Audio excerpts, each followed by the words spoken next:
China has a long history of colonizing and imperializing Tibet, and also Hong Kong, Inner Mongolia, and Xinjiang.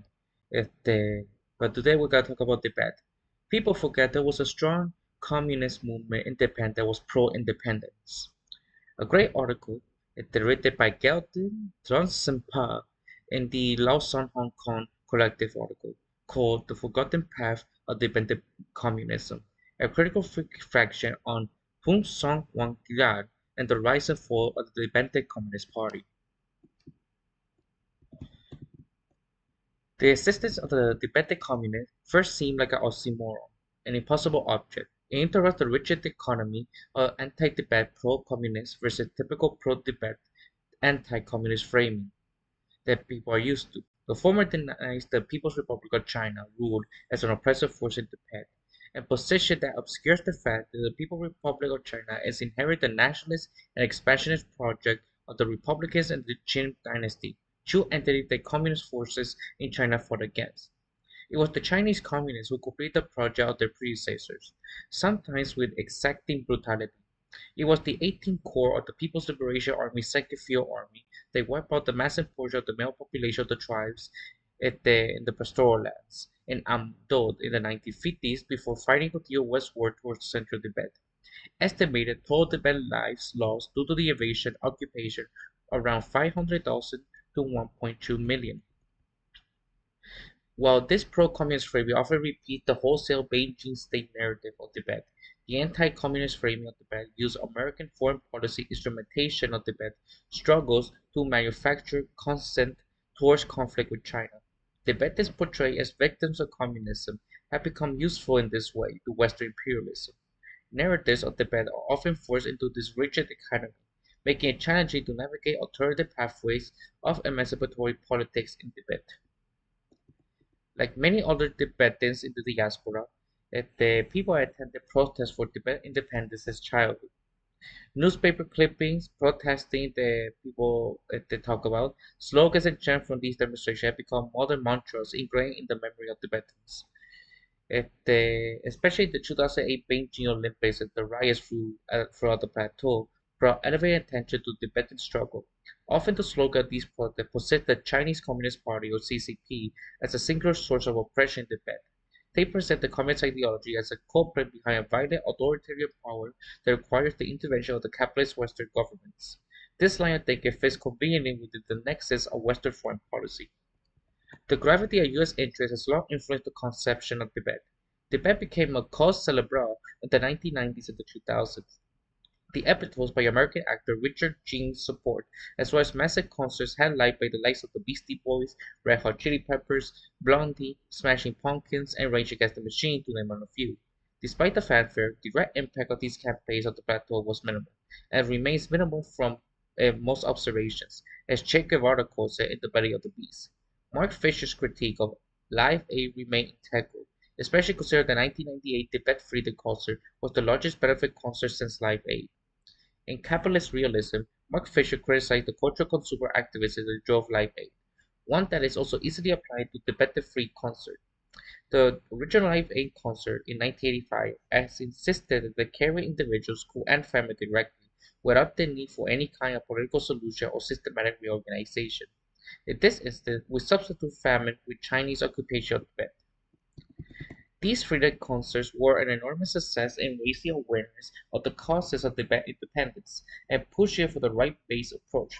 This has been the dominant mode of Tibetan advocacy in the diaspora, centering issues of religious freedom, biometric surveillance, political imprisonment, cultural genocide, and various other forms of violation against human rights in Tibet.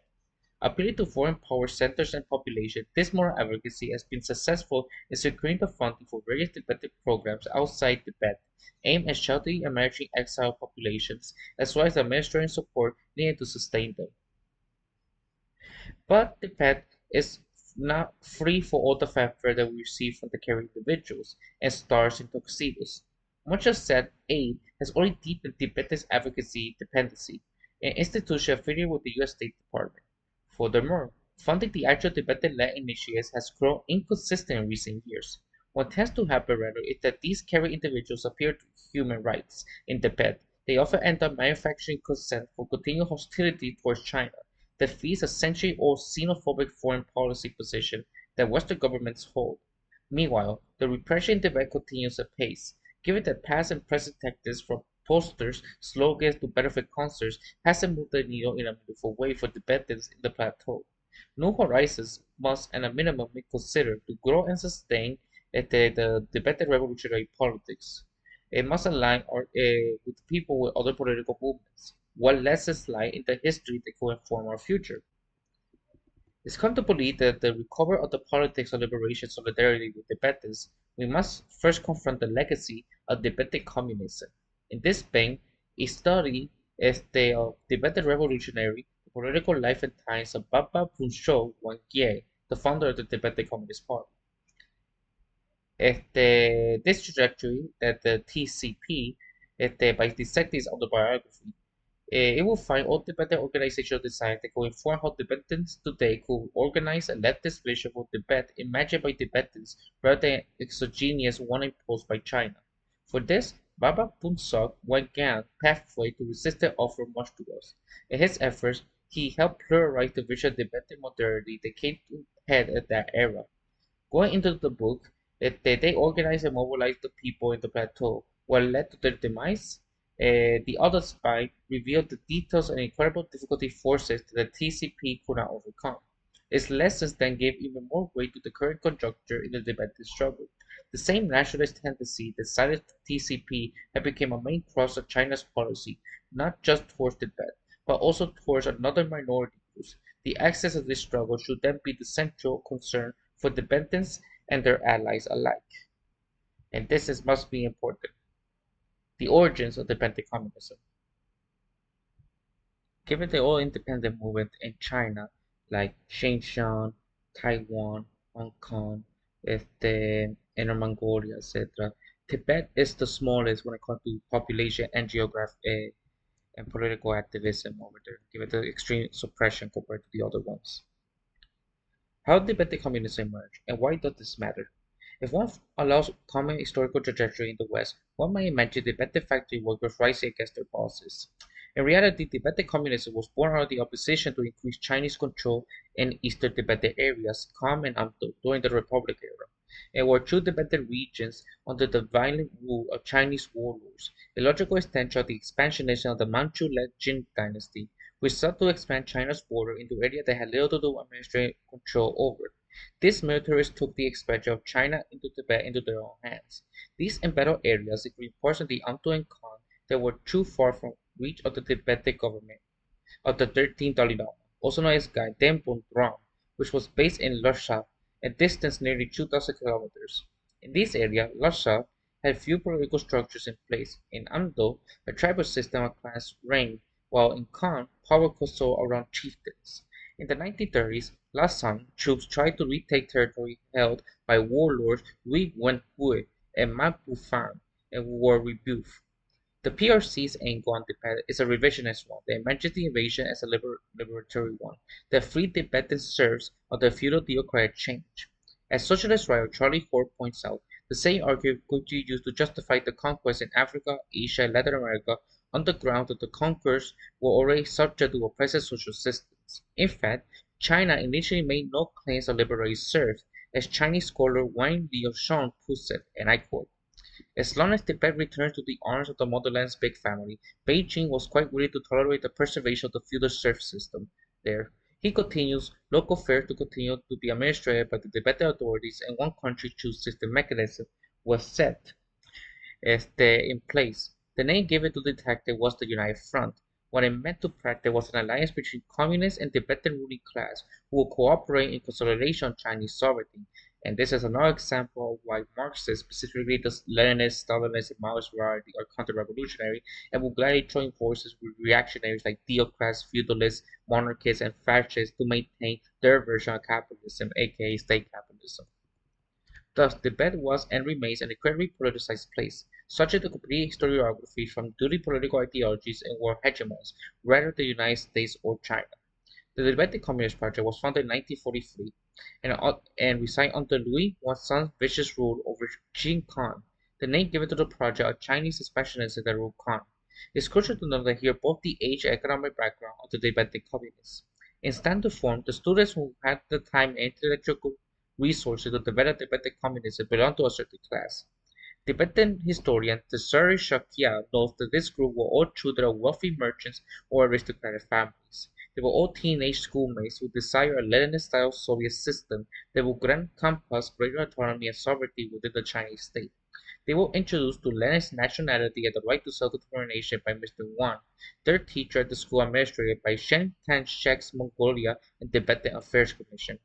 In his autobiography, Weingarten described the feeling of reading Stalin and Lenin covertly in his Kuomintang administrating school, and I quote, I understand that Lenin meant when he talked about the inevitable tension between the nationality that has power and the ones that do not, that the strong nationality will often use its power to oppress the smaller, weaker one, and the smaller one will fight bitterly against this.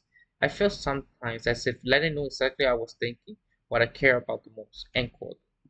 It was Lenin's reflection of self-determination as well as Sun Yat-sen's sense that Wangla and his teenage schoolmates envisioned the better communist project of his own right.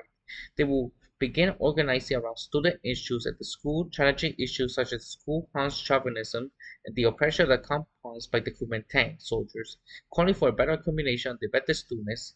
Wangla even recounted being chastised directed by Shen Shek before they were eventually expelled.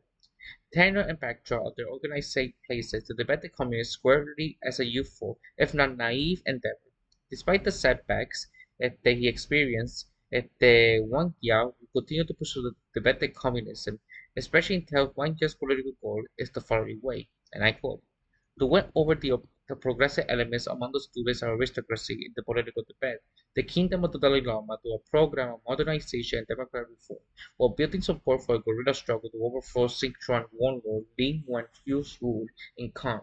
The ultimate goal was to unite independent Tibet and its feudal social structure fundamentally transformed. And fun fact, the party was founded in 1943, but many of these developments started around the 1930s, which is around the very end during the fascist period of Chiang Kai-shek's experimentation for the Kuomintang, which was a fascist period between 1927 to 1937, although some will argue that he was a fascist from beginning to the end of his life. If that's the case, it is the longest reigning fascist regime in human history at around 48 years total, if we count the time that he was ruling China and the time he was ruling Taiwan later. If not, then the title holds to a tie between Francisco Franco in Spain and Juan Antonio Salazar in Portugal, both lasting for around 36 years. The troubled road to power. While their adventures were grand, one is left with the impression that the young Tibetan communist revolutionaries would never take it seriously. The Lhasa political elite rebuked the young communist vision. The biography paints this rejection of the indifferences of the Lhasa elite to regionalize Tibetis. However, the majority of Tibet's pastoral and religious population, especially outside the frontier region of Kham and Amtu, also saw little relevance in this Tibetan-led communist project. Wang Gyal and his schoolmates, driven by youthful idealism, attempted to translate communist songs into Tibet, hoping to unite broader Tibetan mobilization. Their revolutionary tones it seemed lack a material basis. However, read Lenin and Stalin, they made multiple attempts throughout their existence to contact with the Soviet Union. They preferred this to direct meetings with the Chinese communists, who were being actively persecuted by the Kuomintang. They encountered some success during their trip to the USSR embassy in Chongqing around 1941. The Soviets greeted the Tibetans warmly, but there was a sense that they approached these interactions with polite curiosity rather than with serious consideration for supporting these young student revolutionary inventions. At the time, the Soviet prioritized their resources on supporting the second united fight between the fascist KMT and the Chinese communists against the Japanese invasion. Fatally, the first secretary of the Soviet embassy in Chongqing would provide Wang Giao with financial support during their meetings, and they discussed Wang Giao's vision for an independent communist Tibet. Delhi sent a report to Moscow detailing the students' initiative, but would never come back for the capital. A plan to track the Moscow via Xianjiang was suggested, but the German invasion of the USSR in the summer 1941 dashed these plans. Wang Khan suggests a return to Kong to begin selling our revolutionary project there. Delhi agreed and gave Wengler a generous sum in yuan, US dollars and British pounds. Still, Wang Yan was determined to reach Moscow by allying with the Communist Party of India in Calcutta. Unfortunately, despite a warm and generous reception there as well, the CPI was concerned that it would not guarantee its safety, as it still embroiled in a struggle against British imperialism. The route to Moscow was simply not safe enough for Wang Yan's passages. Meeting up after these failures, the group focused on organizing a guerrilla force to wage war against Xinjiang-based warlord Louis Wenwei. They were able to find a sympathizer in Gombo Chen, a local militia commander who had been involved with the Red Army's effort during the Long March, as well as the KMT in its preparation to defend against potential Japanese military excursions in the regions of Myanmar at the time. He agreed with the group's ideals of a modern Tibetan nation made by and for Tibetans. Crucially, he had the armaments to the group was lacking, about 400 to 500 guns. However, these plans would be dashed before they could really be set into motion. Local Tibetans went into uproar when they discovered that Congo Tsering had sold guns to the young communists and went searching for the boys. The Tibetan communists were able to escape before they were discovered by the mob, laying low for a few years. In 1949, upon hearing the news of the forthcoming Chinese ground invasion of Tibet, Wang Kia and the other Tibetan communists set to meet the CCP military in Yunnan. It was there they were convinced to abandon their project and allow themselves to be subsumed to the CCP's larger nationalistic framework. Siri Shakai detailed the dissolution, and I quote, in the spring of 1945, the Tibetan communists heard the Chinese CP had established a guerrilla base in Kampa areas of Yunnan, and that the Burmese CP also had a strong force in the area. While making plans to join them, Phu Wan and his comrades were expelled from Lhasa by the Tibetan government. Now jumping at the prospect of imminent communist victory in China, traveling via India, the Tibetan communists reached the field headquarters of Western Yunnan forces in August 1949.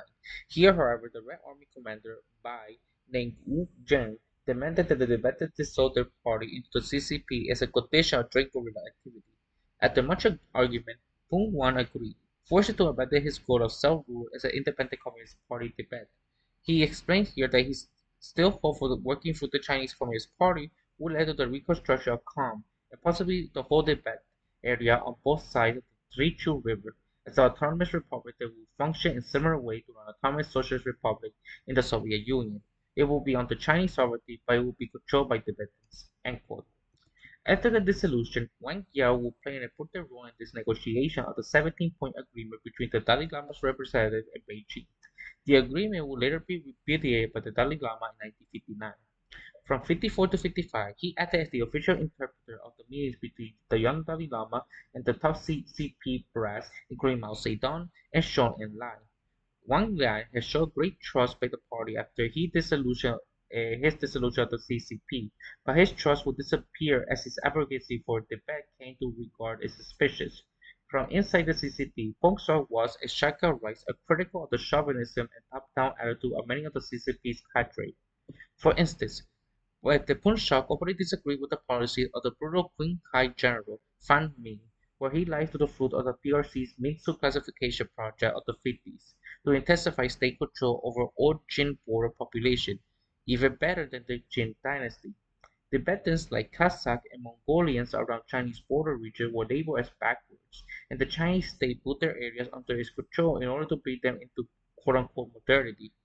Fan Ming also sought to increase the pace of socialist reforms, while Wang Jia believed in a slower, more collaborative approach to build trust with local Tibetans. In the years following the anti-riots campaign between 1957 to 1959, where party officials punished those they deemed not loyal enough, Pun Shok was imprisoned for this sympathy for Tibetan self-determination. In 1960, he was sent to Quen Can High Security Prison, a place some had called China's Bastille. Fan Min will also be sent to Queenshan for his association with Peng Tu-hai, a Chinese general who fought in the Korean War and had criticized the party just enough to earn himself and others around him a target. This was characteristic of these campaigns. Peng Chun's account of these long years in his cell is nothing short of horrible. He described a constant series of torture and interrogations, trying to write some forms of confession out of him, which also result in agonizing psychotic breaks. These accounts of his time in prison in chapter 21 of his biography are required reading to understand the extent and depth of Beijing's state-sanctioned brutality. He and his young Tibetan cadre were placed in solitary confinement for most of their time there. After a grueling 18 years in solitary confinement, was free in 1978 at the age of 57. He spent the rest of his life in Beijing, continuing his criticism of China's Tibet policy well into his old age.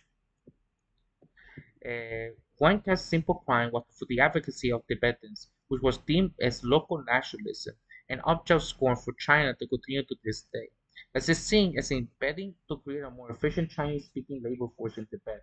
This chauvinism is what presently driving the Chinese language education program in Tibet today. The Tibetan language and often the entire culture is considered ill-suited for the management and production of the Chinese capital. The limits of Tibetan communism. Reflecting on the short-lived Tibetan Communist Party and the life of its founder, Wang Jia was gained crucial insight into China's nationalistic trajectory.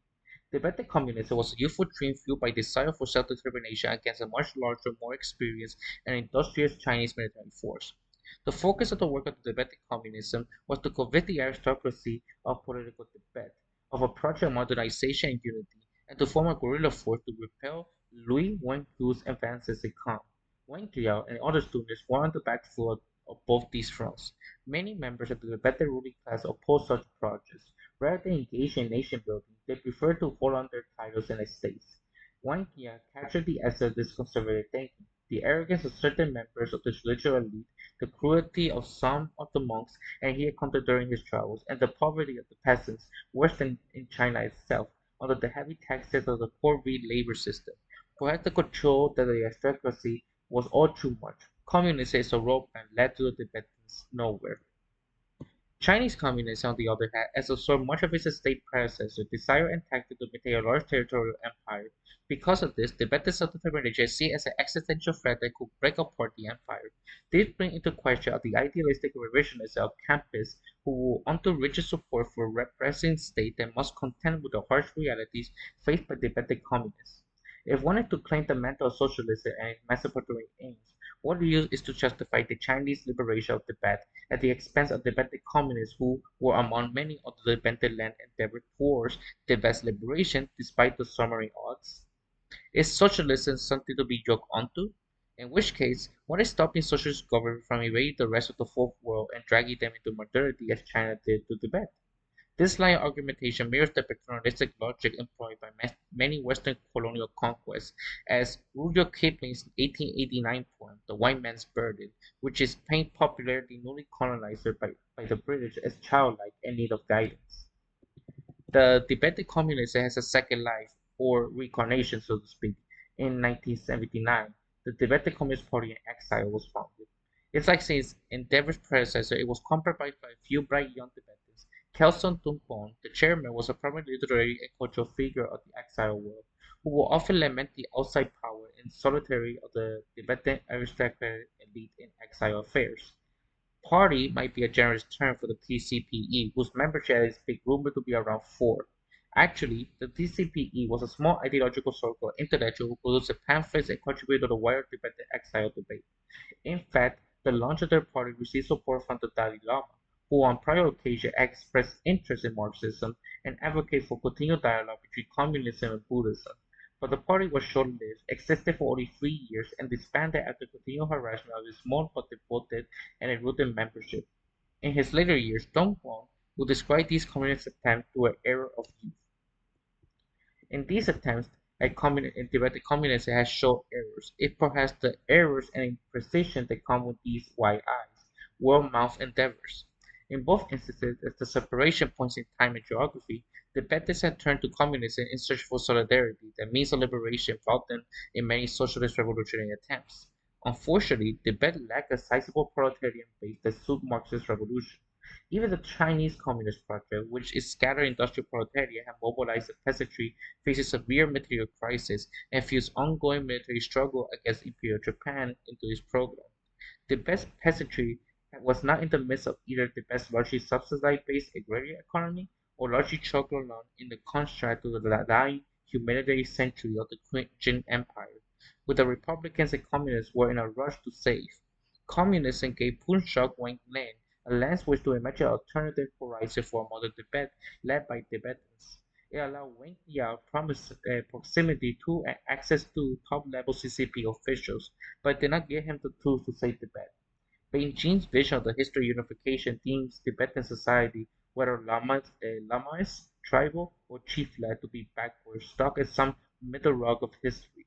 Taking a page from the West, it saw no other future for Tibetans other than dragging Tibet into the wretched productivist modernity, with the facade of autonomy defined entirely by Beijing's terms. So I say there was no error of view. Uh, they made no mistakes in trying. The task at hand was simply too large for them to comprehend. There is no mistake that Wang has spent years of his life advocating for Tibetans, no matter the odds. In his other spy of Tibetan communism, I see no errors or use as the culprit. Instead, it is the PRC's colonial practices, inheritance of prior Chinese state projects, that rampage over not just Tibet communism, but all grassroots efforts to build a Tibet led by Tibetans who continue to subjugate to this day. If there is a lesson to be gleaned from this purported other spy, is that if the window for building a Tibetan movement against capitalism was too narrow back then, the opposite is true now. Tibet is no longer a lost kingdom in the images of James Hilton. It's part and parcel of global capitalist infrastructure, with its rivers dammed for hydropower, the burgeoning critical mineral industry, with the extraction tourist infrastructure that turns Tibet into a Disneyland of lofty ambitions. In 2025, this was powered much of China's breakneck 7% GDP growth. Between 2012 and 2021, the TRR's growth rate was a whopping 9.5%. The America's GDP boom during World War II was only 7 to 8%. This boom comes at the continued cost to Tibetan identity and relationship to the land. Despite such explosive economic growth, most Tibetans still rely on herding or farming. Many of the urban jobs are fueled by state investment in Chinese migrant labor. Most Tibetans still work in agriculture and traditional pastoral economies, and the few who work in these tertiary sectors work in lower wage service roles. The mining and tourist sector, which China touts as the two pillars of the Tibetan economy, are mostly dominated by Chinese migrant labor. Chinese state money is used to hire Chinese labor to attract Chinese tourist dollars or to exploit minerals for Chinese mining companies that in turn refine them for Chinese battery companies. Tibetans in the swelling economy are largely excluded. The Chinese response to the lack of Tibetans in the urban labor pool has been widespread assimilation through sensitization. Tibetans are viewed by many Chinese to be lazy in terms of modern Chinese labor expectations. Part of this shortcoming entails the Tibetan religiosity and even the use of the Tibetan language itself, which the Chinese consider unfit for science and engineering, which is just straight up racist, almost borderline Nazi mentality. Many Tibetan schools have been shut down in recent years in the wider effort to cultural genocide and prioritization of Tibetans into productive Chinese future. In other words, the project of building a Tibetan movement against colonialism and capital, which Bunsak and his comrades first demanded, remained more pretentious than ever before. The Tibetan communists did not fail because Tibetan trained too widely, but because the horizon offered to them were already bordered by ravenous imperial ties. Any socialist worth their salt must contend with the history of Tibetan communism and the realities of Tibet today. For instance, the current policy of the Minority Ethnics Affairs Commission was set by Pang Yun, who served as commissioner from 2020 to 2021. In News 2002 thesis dissertation, and I quote, he called on China to learn from trifecta of contemporary colonizers, the United States, Israel, and Russia, taking elements of each as a model of how to contemporary China should further colonize Tibet and Uyghur lands. He suggested Western expansion of settler colonialism in the United States and Russia, imperial settlement of Siberia, will be combined with the more contemporary examples of Israel-controlled deployment of West Bank settlers and infrastructure of Palestinian lands. Remember, this is an official policy in China, borrowing from fascist Israel, settler colonialism of the United States, and the imperial expansion of Russia to do their own version of fascist-style colonial imperialism against the Uyghurs, Tibetans, Hong Kongese, and the Inner Mongolians and Taiwanese.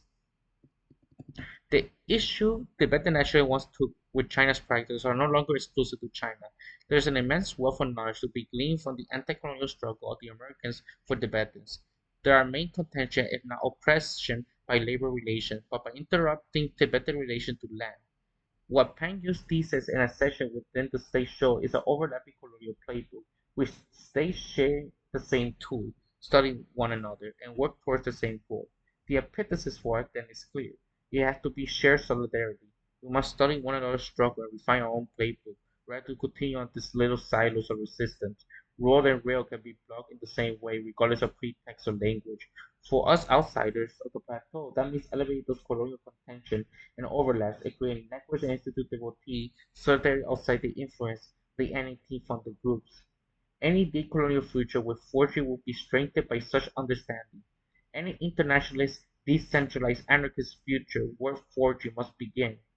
Doesn't matter if it's in Tibet or anywhere else in the world. With Tibetans imagining themselves not as history laggards, but as authors. It's a struggle that everywhere in the world must face, not just for Tibet, but for Hong Kong, Taiwan, Xinjiang, Inner Mongolia, Puerto Rico, basically almost half of the islands of the Caribbean. There are still colonies, Republic of North Africa, Hawaii, Kurdistan, and you know Tommy and Lima, and all North Ireland, and Catalonia, the Basque region, and all these other places of the world. We must fight for all of them as a true example of liberation.